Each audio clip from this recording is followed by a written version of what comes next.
বাংলাদেশের জলসীমায় অবৈধভাবে প্রবেশ করে ভারতীয় জেলেদের বিরুদ্ধে মাছ ধরে নিয়ে যাওয়ার অভিযোগ পুরনো। এবার শ্রীলঙ্কার জলসীমায়ও একই কাজ করতে গিয়ে চরম শিক্ষা হলো ভারতীয়দের।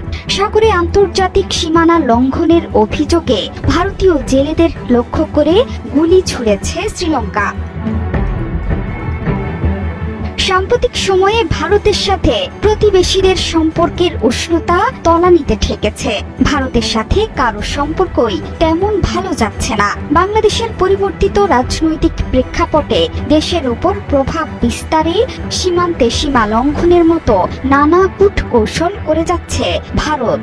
কখনো চীনের সাথে, কখনো পাকিস্তানের সাথে ভারতের এই সীমানা লঙ্ঘন অব্যাহত আছেই। এর মাঝে শ্রীলঙ্কার সাথেও নতুন বিবাদে জড়িয়েছে ভারত।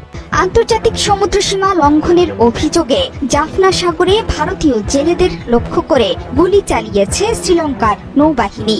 এতে গুরুতর আহত হয়েছে ভারতের 5 জেলে। আহত 5 জন সহ মোট 13 ভারতীয় জেলেকে গ্রেপ্তার করেছে শ্রীলঙ্কা। মঙ্গলবার লঙ্কান নৌবাহিনীর হাতে ভারতীয় জেলেদের গ্রেপ্তারের এই তথ্য দিয়েছে ভারতীয় গণমাধ্যম।